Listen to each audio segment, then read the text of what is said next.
Hello and welcome to the last and final installment of In Conversation with Mr. Edgar Russ.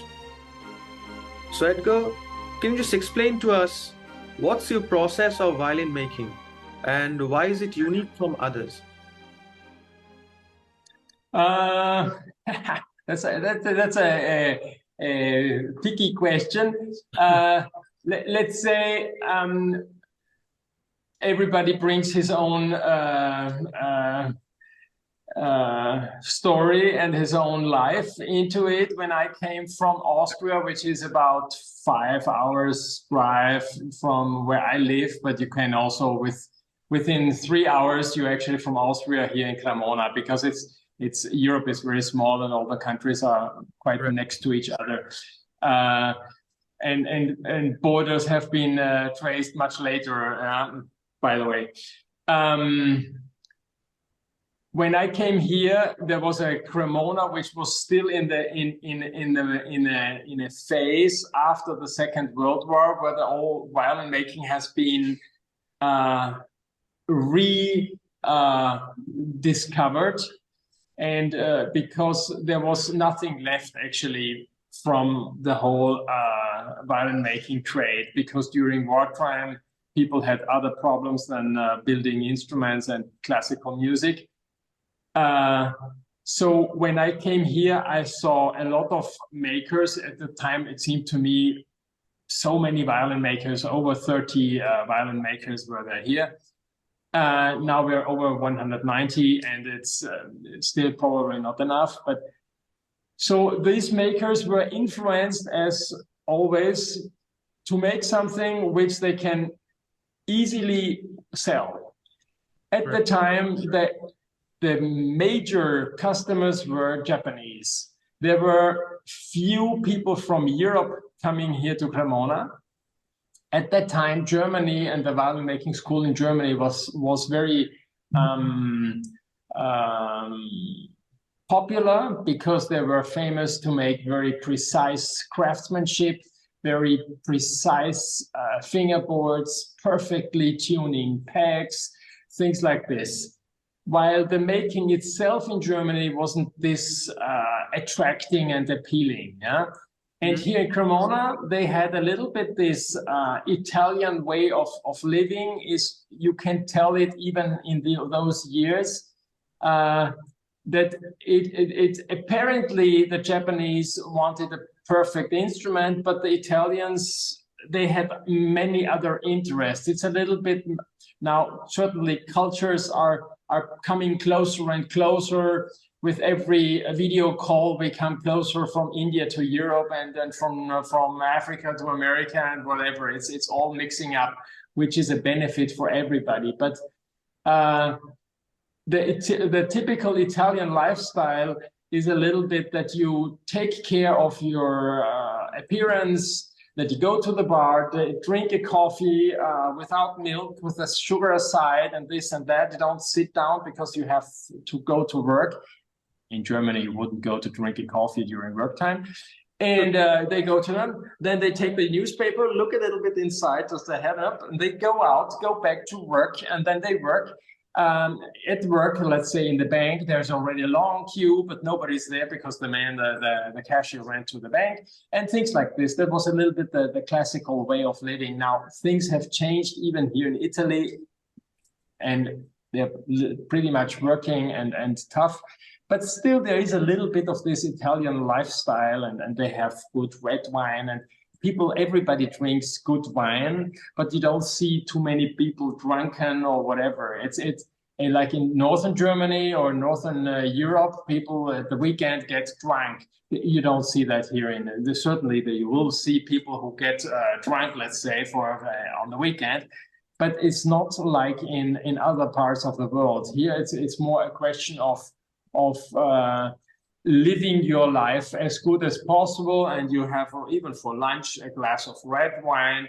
Now, if I drink a glass of red wine, I cannot work anymore. But this kind of lifestyle is pretty much in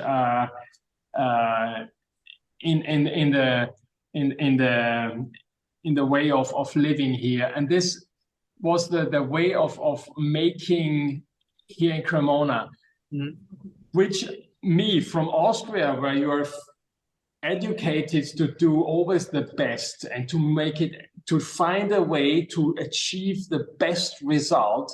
These are two things which apparently don't come along. And on the other side, if you make it this German way, super precise and perfect, you are going to lose this Italian character. So me from outside coming to Italy, this Italian character was something which I had to, I appreciated much more, and I wanted to underline it. And on the other side, I know that you can only achieve a certain sound quality with a certain preciseness. And usually this preciseness cancels a little bit of the character, because if it's too precise, you're losing character. And if it's too lousy, then you lose quality. And you have to find somehow a way. And my making is very much the essence of my life, that I try to keep the Italian style, which apparently, when you look at an instrument of mine, seems not perfect. And on the other side, as soon as you put on the bow and you play it, you say, wow, okay? And this is, and so I try to be extremely precise when it comes to construction, how the whole thing is lined up and everything. Otherwise, you won't have an equilibrated sound. You won't have an instrument which you can adjust the sound exactly in the direction you want. If the musician is in front of you, that you need to have that. True. And on the other side, you want the Italian appearance, which is this charming, nice, easygoing lifestyle from Italy, which is a little bit into it. That's the reason also, let's say a Ferrari. If you see a Ferrari, you will say, oh, a Ferrari is perfect. No, it's not perfect. I went even to Maranello to look at the cars and everything. It's you can tell it's handmade and it's not anymore perfect. No, it's never been perfect. And their desire is not to make a perfect car. They want to give you a car with Italian character, and they realize to do that. Competitor of the Ferrari would be a nice Porsche or a nice Mercedes 300 SL or something.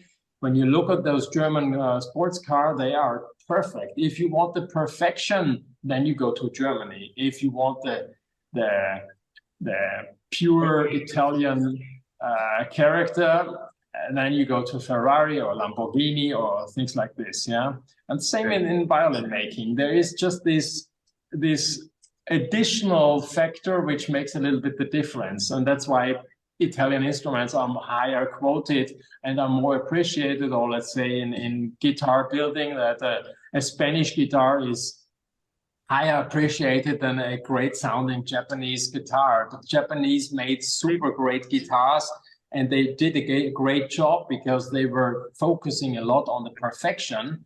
So they made good sounding guitars, but they will never have the same sex appeal like a Spanish guitar. Yeah? Absolutely. That's very true. Yeah. Very true. Very true.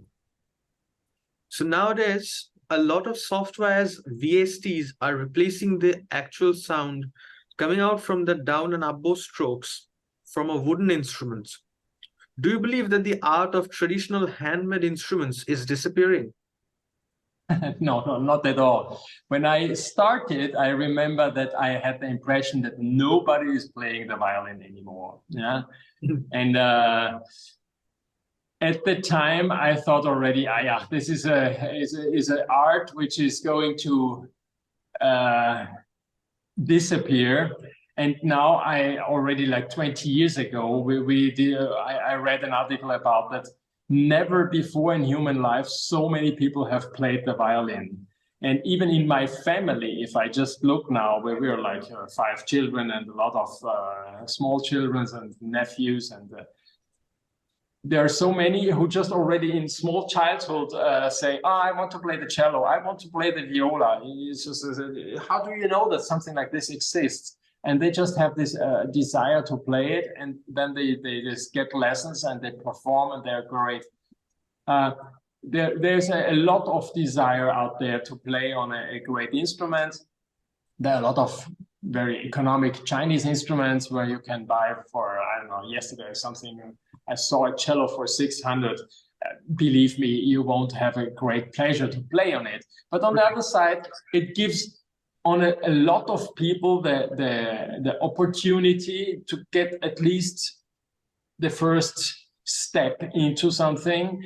And when they discover, yeah, that's something I like, then they grade up, and then slowly they come from Chinese to Romanian, and then from Romanian to German, and from German to Italian instruments. And sooner or later they will come to Cremona to search for an instrument. Yeah.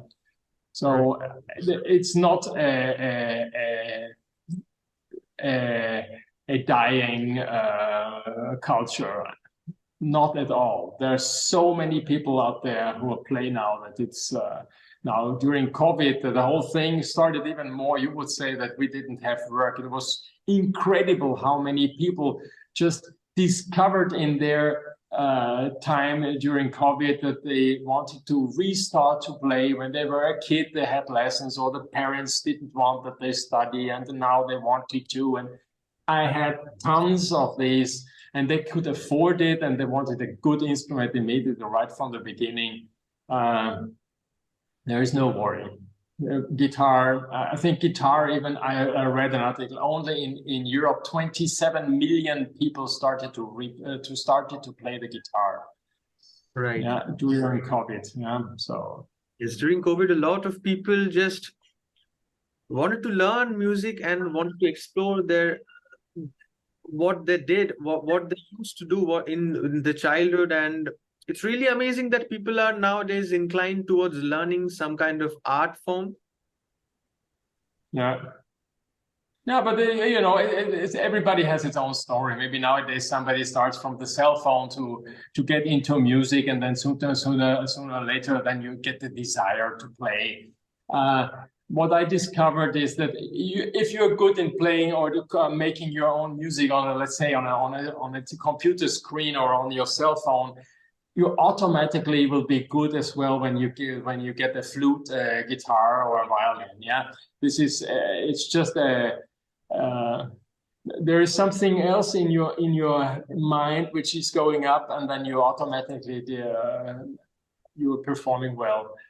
It's a little bit like a professional photographer takes great pictures with a super good equipment. When they come and you see all the equipment and whatever, and you say, oh, you need to have all this to make good pictures. Actually, it's not true. A good photographer can, even with a cell phone, make great pictures. They just, it's the ability, it's not the equipment. And the same with music. So I think it's more, when you get a little bit this desire to make yourself your own music, then automatically you perform very well. Absolutely. And this is so true. With this, we come to the end of this episode.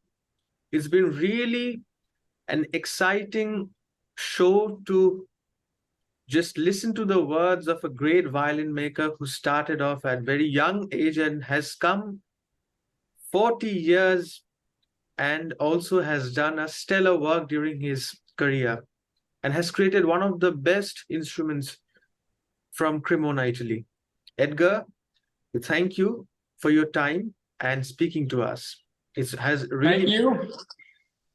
Thank you, Soham. It was actually a big pleasure. For those who want to go a little bit more into it, I have also a YouTube channel. Maybe you can put it underneath my references, my YouTube channel, and also the homepage, and then they can look what I have. Apparently, the prices are high, but you get a very good sounding instrument. So once you're at this step, then you qualify for a good instrument from Cremona, and I'm happy to help you. Okay? Absolutely. Absolutely. Thank you so much, Edgar. It was really pleasure. You're welcome. Thank you very much. Bye to your audience. Good luck. Bye. Ciao, ciao. Bye-bye. Bye.